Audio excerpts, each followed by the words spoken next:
Dan selain badan seluler, tubuh manusia itu ternyata ada badan bioplasmiknya. Dari tubuhnya keluar vibrasi gelombang elektromagnetik. Paling dahsyat dari jantung. Setelah jantung, otak, dan setelah itu seluruh tubuh. Dari mana keluar gelombang ini? Dari ada yang kita sebut pembuluh meridian. Ini di subkutis, di bawah kulit. Ya, bentuknya lubang-lubang. Dan lubang itu kayak ada pintunya, Pak Andi. Dan dia berputar ke kiri. Dia berputar ke kiri. Kayak tawaf gitu.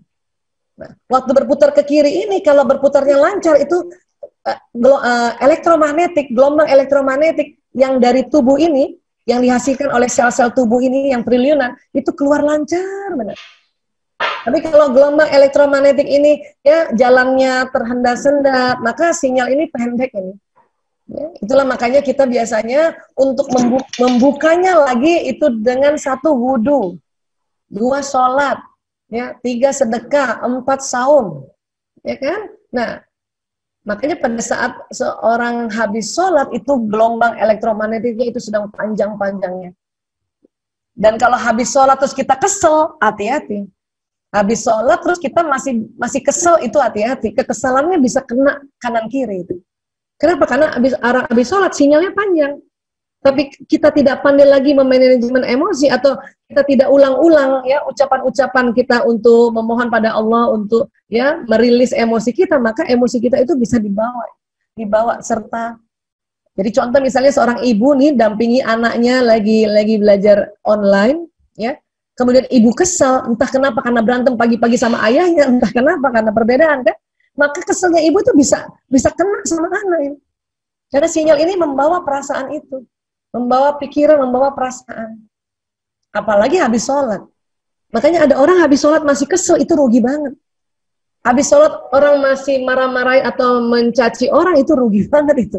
Kenapa? Karena nanti kena kanan kiri depan belakang. Apalagi ibu. Sinyal anak sama dengan sinyal ibu. Satu provider dia. Ya. Makanya hati-hati, itulah makanya kita harus tahu juga gaya belajarnya suami, dan tahu juga bagaimana anak-anak laki-laki ini belajar, ya, supaya ibu tetap tenang, ya. Ya, baik Bunda, waktunya ya. Saya pikir ada ya, yang ingin ini bertanya. Terakhir nih Pak, saya mau bilang dulu nih, ini ada terakhir nih, penting banget nih, karena rugi kalau enggak ya.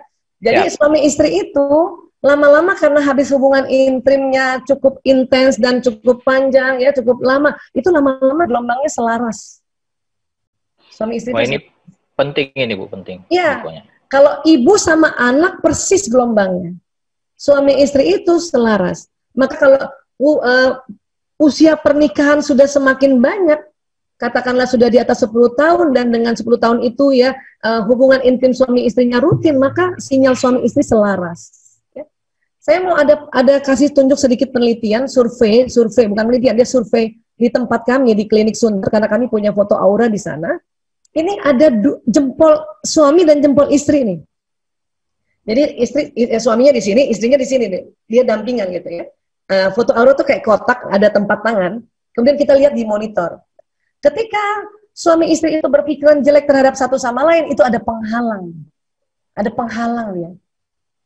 Rugi. Kenapa? Karena kalau tidak ada penghalang, suami istri itu kalau lagi deket-deketan, walaupun nggak dipeluk, misalnya suaminya di meja makan, kursi sebelah depan, kita di depan, itu suami istri itu sinyalnya itu selaras. Saya makanya kalau dideketin sama suami dan atau dia ada di depan saya, itu saya doa terus. Saya nggak mau ngomong yang jelek-jelek dan nggak mau berpikir jelek-jelek terhadap dia. Kenapa? Nanti ada penghalang. Supaya tidak berpikir jelek, atau kalau ada pun berpikir jelek dan langsung dirilis, itu tadi istighfar, astagfirullah, tarik nafas, ta'awuz ya. Dan ketika suami istri itu saling bertengkar, saling defensif, itu sinyal menjauh. Ini tambah rugi lagi. Waktu itu kita survei, si suami ini suruh tarik nafas dulu, istighfar, suami suruh puji istrinya, Pak, coba puji ibu. Apa itu pujiannya begini? Mama kalau marah tambah cantik deh. Terus istrinya begini sambil jempol gini. Apaan sih gitu ya. Apa yang terjadi coba? Apa yang terjadi? Ini lihat. Ketika berbagi pengalaman yang bahagia bersama, penghalang hilang, sinyal menyatu. Padahal badan belum menyentuh. Itu suami istri ini ya. Dan punten maaf sekali, ketika saling berciuman, sinyal betul-betul menyatu. Itulah makanya kalau suami istri saling berpegangan tangan, saling berpelukan, saling berpandangan, itu rahmat Allah turun.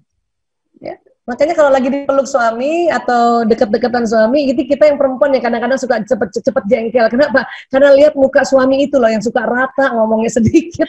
Makanya kita istighfar ya. Dan terakhir kita tutup ya. Hadis Rasulullah, sesungguhnya ketika seorang suami memperhatikan istrinya dan istrinya memperhatikan suaminya, maka Allah memperhatikan mereka berdua dengan perhatian penuh rahmat.